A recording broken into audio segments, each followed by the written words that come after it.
기도하겠습니다.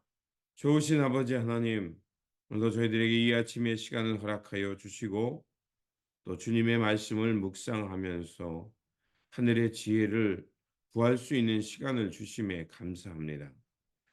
하나님께서 주시는 지혜를 가지고 이 때를 잘 분별하게 하여 주시고 우리 삶 속에서 부지런히 우리가 무엇을 구하며 살아가야 하는지 잘 깨닫는 시간이 되게 하여 주옵소서.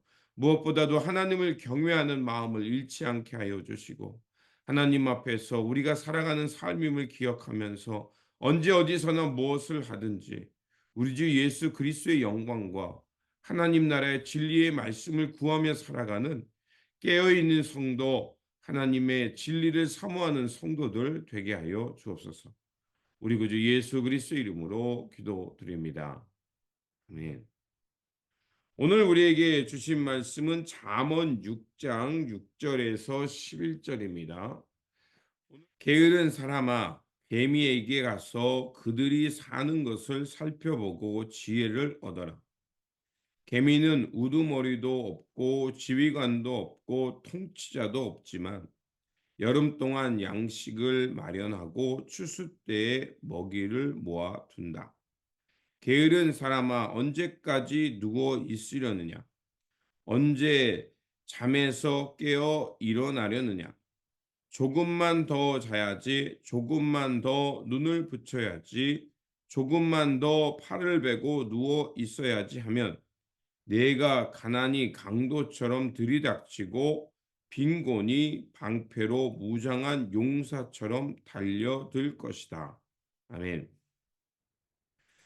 오늘 우리에게 주신 본문은요, 그 5장에서 6장입니다. 그래서 우리가 6장만 잠깐 읽었습니다.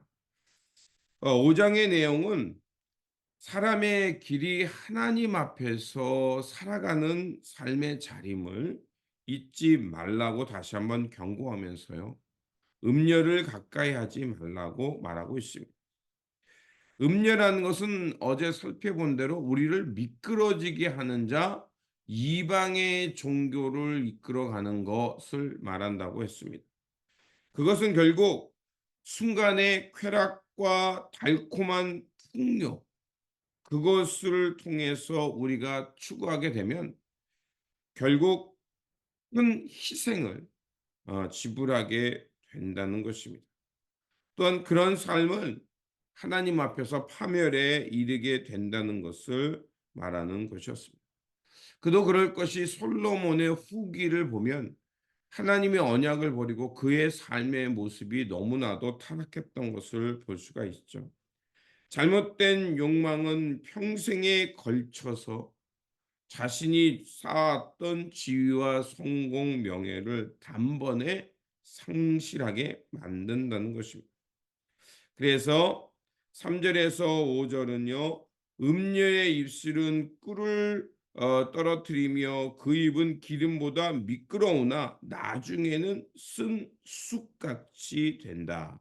그리고 아주 날카로운 칼이며 그의 발은 사지로 내려가는 걸음이 되게 한다라고 말하고 있습니다. 부정한 욕망에서 벗어나 다시 한번 하나님께서 우리에게 주신 배필 그것에 집중하며 살라고 말을 하고 있습니다.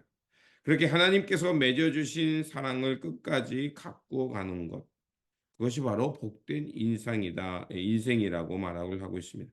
그래서 그것을 어떤 비유에 피하냐면 이 지혜를 샘물과 우물에 비유를 합니다.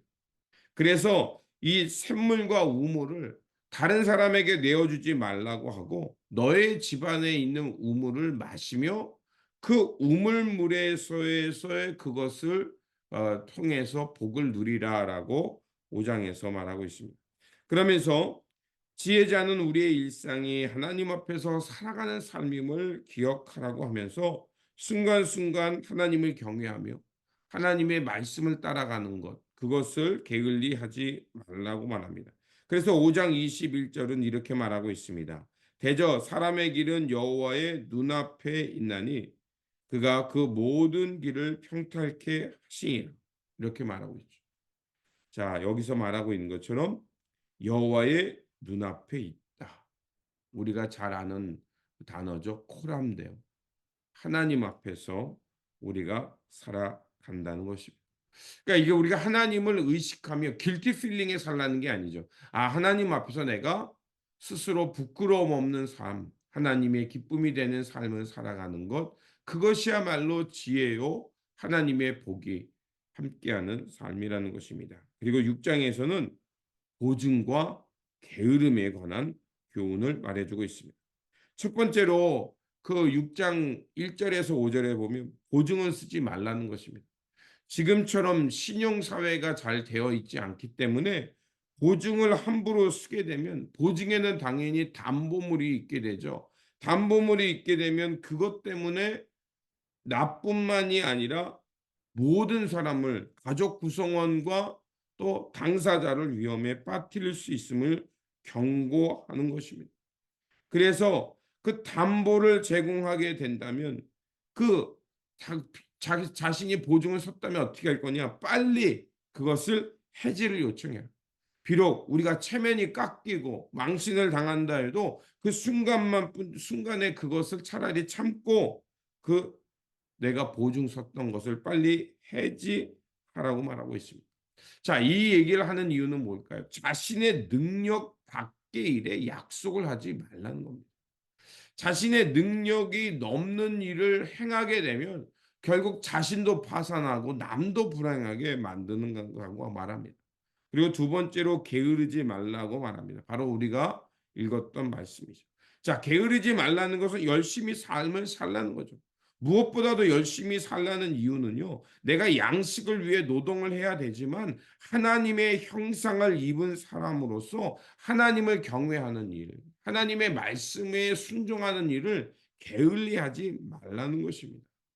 그래서 게으름을 피다면 하나님의 말씀을 따르고 하나님의 지혜를 따르는 그 삶에 대해서 게으름을 피우게 되면 엄청난 공경에 빠지게 되고 하나님의 말씀은 어떻습니까? 심은 대로 거둔다라고 우리에게 말하고 있죠.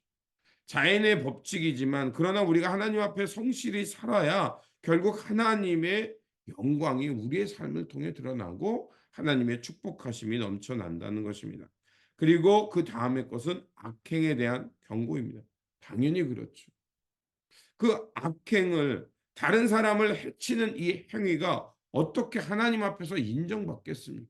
많은 사람들은 하나님 앞에서 악을 행하고 그 악에서 피하고자 합니다. 그러면서 그게 잘 산다라고 착각합니다. 그렇지 않습니다.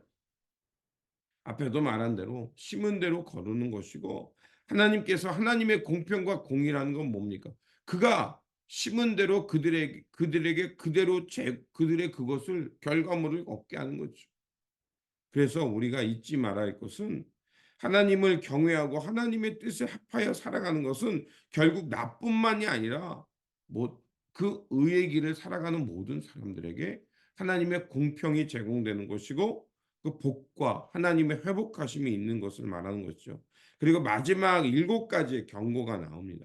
여기서 경고하는 것들은요, 우리의 실제적인 삶 속에서 있는 일들입니다. 교만, 거짓, 무제한 피 흘림, 악한 개교, 이간질, 부모의 명령을 거스리는 것. 아주 일상적인 삶 속에서 있는 거죠. 그런데 그것의 그 일상 속에서 있는 교훈, 그것이 하나님이 우리에게 주신 지혜라는 것입니다. 그것을 우리가 함부로 여기지 말고 일상 속에서 그것들을 잘 깨닫고 부지런히 실천하는 것, 그것이야말로 하나님 앞에서 깨어있는 삶이요, 지혜로운 삶을 사는 방법이라는 것입니다. 그러므로 오늘도 우리에게 주신 말씀을 부지런히 연구하고 그 말씀을 우리가 실천하는 것입니다. 그럴 때 우리는 하나님 앞에서 지혜를 얻는 사람이 될 것이고 그 지혜를 통해서 하나님이 함께하는 인생, 하나님이 이끄시는 인생을 살아갈 수 있다는 것입니다. 그러므로 오늘도 우리에게 주신 말씀과 그것을 통해서 하늘의 지혜를 얻어서 주님께서 이끌어가는 또 하나님 앞에서 부끄러움 없는 삶을 살아가는 이런 아름다운 인생 코람데오의 삶을 살아내는 저와 여러분들이 되시기를 주님의 이름으로 축원드립니다. 기도하겠습니다. 진리의 하나님, 오늘도 우리에게 말씀을 듣게 하시고 이 하루를 출발할 수 있게 하시니 감사를 드립니다. 우리가 보고 듣고 살아가는 것, 이것이 모두 하나님 앞에서의 작품임을 기억하게 하여 주셔서 그 작품을 잘 아름답게 가꾸어가는 삶이 되게 하여 주옵소서. 무엇보다도 해야 할 일과 하지 말아야 할 일들을 잘 분별하면서 코람데오의 삶을 살아가도록 도와주시옵소서. 또한 음행과 유혹이 온다 할 때 우리가 즉시로 깨어 있게 하시고 그것을 떨쳐버릴 수 있도록 성령으로 도와주셔서 하나님의 사랑받는 자녀답게 언제 어디서나 거룩하고 지혜로운 삶을 살아가게 하여 주옵소서. 오늘도 우리에게 새날을 주신 우리 구주 예수 그리스도의 이름으로 기도드립니다. 아멘.